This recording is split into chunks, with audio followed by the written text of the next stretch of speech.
Okay, guys, more reading of the Trojan War by Olivia Coolidge. We are on part 3 and chapter 7 now, entitled Funeral Games. Achilles just got revenge by murdering Hector and leaving his body out for the dogs and vultures, and it really didn't help his emotional state very much. And he has vowed to give his friend a big funeral to honor him. So that's where we are. Chapter 7, Funeral Games. 2 days were spent by the Greeks over the burial of Patroclus. First, they piled up great logs for the burning and brought out the body in procession to lay it on top. Each man put a lock of his hair on the dead man's bier for remembrance, while Achilles placed treasures at his feet for him to take down to the land of the dead. All day the Greeks were busy with sacrifices and prayers to the gods until evening came, when Achilles kindled the fire. The huge pyre burned all night long, while Achilles, standing in the red firelight, drew wine from a golden bowl and poured it on the earth, calling again and again on the spirit of Patroclus. When at last all was burned to gray ashes, the Myrmidons heaped up a great mound as a memorial to their companion, and Achilles sent criers through the camp to proclaim games in Patroclus's honor. The people came out from their huts and gathered about the prizes that Achilles had brought out for the chariot race. 5 heroes were contending in this, and Achilles set out for a prize for each, so that none might go away without a memorial. Men marked out a course to a withered stump with 2 white stones by its base, around which the chariots were to swing and return to their starting place. The 5 heroes lifted up their whips and rushed forward side by side in a whirlwind of dust. The light, springless chariots shook, rocked, or bounded into the air, while the riders balanced as best they might, feet well apart, whip in one hand, and reins in the other. If you don't know what chariots look like, they're like carts, but they only have 2 wheels, so they're balancing, and it's connected to a horse, and they are racing. You can look up a picture. Had not the floors of the chariots been made of woven straps, which gave somewhat under their riders, one or other of the heroes would surely have been thrown out and broken his neck. As it was, the chariots rattled and crashed, and the drivers swayed madly while they shouted aloud and laid on the lash. Achilles shot out ahead with Diomed, so close behind him that the front hooves of the horses seemed about to mount Achilles' car. Suddenly the chariot of Achilles hit a rock, bounded up, and dropped back to earth with such a crash that its pole broke clear through. The horses rushed on, and Achilles, whose hands were entangled in the reins, was dragged clear over the rail of his shattered car and over the stony ground. He got to his feet after a time and checked his horses. Meanwhile, Diomed, driving with consummate skill, had avoided the crash and was already rounding the terminal post, far ahead of the others. The next pair were King Menelaus and Antilochus, the young son of Nestor. Menelaus was slightly ahead, and Antilochus doubted whether his horses had enough speed to outrace the king. He waited, therefore, until he saw the track enter a hollow with a steep bank on either side. As Menelaus approached this, Antilochus lashed up his horses until the 2 chariots were racing madly abreast. "Keep back!" shouted Menelaus furiously. "Here the track is not wide enough for 2. Antilochus, who was younger and more reckless, responded by flogging his horses with all his might. Menelaus reined back violently, and Antilochus swept past. Before the infuriated king could regain his speed, his young rival was a fair stone's throw ahead. Diomed is the winner, announced Achilles, advancing to greet the successful champion. Emelius here shall have a special prize for the sake of his injury, and because his horses were really the swiftest. No man should feel that he does not get his deserts today. Autolycus takes second prize, and Menelaus the third. That's not fair, bursts out Menelaus, pushing forward. My horses are better. And Autolycus only pushed his ahead by reckless driving.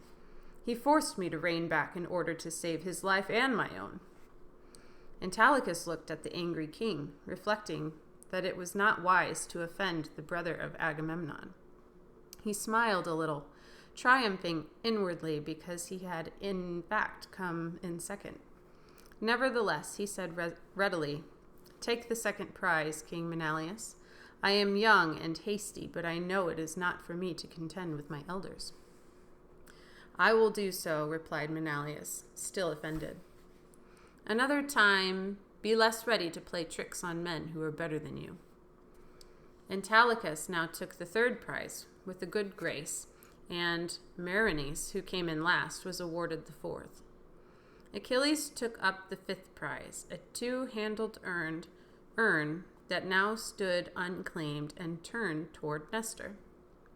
Old man, said he, the day is past when you could share in these sports, though once you were famous. I would not have you go away, however, without some memorial of the burying of Patroclus. You speak well, answered the gratified old man, wagging his beard with approval. I was indeed famous in times long gone by, when no man could match me in wrestling or running. Now I thank you for this fair gift in memorial of Patroclus. I keep saying his name differently. Been saying it for 3 chapters now. Patroclus. If I were but younger, I would challenge you all, for there were better men in those days. Achilles listened with respect to the old man's harmless vanity, for it was true that few at his age could still get out to war. At this point, however, the prizes were being brought out for the boxing. Achilles announced that he would give a mule to the first man, and to his opponent a two-handled cup. None of the great heroes volunteered for the boxing, which was a brutal sport, the hands of the contestants being bound with straps studded with metal. Ooh, punching people with metal-studded straps. Ugh. 2 men stood up, but only one claimed his own prize after the contest. The other was carried off the field, and his friends went to fetch him the two-handled cup. Odysseus now prepared to wrestle with Ajax. Remember Ajax the giant? I would not do that. Who at first sight seemed easily the stronger, for he was taller by more than a head. Odysseus, however, had great shoulders and powerful arms, though his legs were short. For a while the two heroes swayed back and forth while their backs creaked with the strain and sweat poured from them in streams. At last Ajax put forth his great strength and lifted his enemy, hoping to dash him to the ground. Odysseus swiftly hit him behind the knees and twisted around to fall on his chest as he collapsed. The first fall thus went to Odysseus, who now in his turn tried to lift Ajax but could not. The giant swayed a little, slightly off balance. With a sudden thrust, Odysseus crooked his knee behind his opponents, bringing him once more to the ground. This is a victory of skill over strength, said the heroes as Odysseus came forward to take away his prize, while Ajax stood sullenly by. Who will run the foot race? Demanded Achilles quickly, because he saw that Ajax was much moved and could scarcely conceal his resentment. Kind of a sore loser. At Achilles' words, there were a slight pause, for he himself was by far the swiftest runner in the host. Soon, however, the other Ajax, Oileus' son, stepped forward. After him, Odysseus and young Autolycus volunteered to try for the prize. Of these, Ajax ran the fastest, but by very little. since Odysseus trod right in his footprints before the dust had settled back to the ground. Just in front of the goal, Ajax slipped and fell headlong. Oh man, poor guy. Athena wished to honor Odysseus, who was always dear to her. Oh, Athena, the goddess, did that. I misread that. Let me say it one more time. Just in front of the goal, Ajax slipped and fell headlong. For Athena wished to honor Odysseus, who was always dear to her. That was sneaky. It is easy to see that the gods prefer older men, commented Antilochus, smiling as he took the third prize. Ajax Oileus is older than I, while Odysseus is of an earlier generation altogether, though few but Achilles can rival him in speed. Agamemnon now arose to cast the javelin, and against him was set Meriones, a brave charioteer. When Achilles saw how unequal was the rank of the contestants, he interposed, wishing no awkwardness to arise upon that day. King Agamemnon, said he, we all know that you excel in this sport. Take the first prize without a contest, and give me Meriones the second, and let me give Meriones the second, if he is willing. Both champions gladly agreed to avoid a trial of skill, while the bystanders praised Achilles for his ready tact. As the games broke up, what were they doing? I wonder why he did that.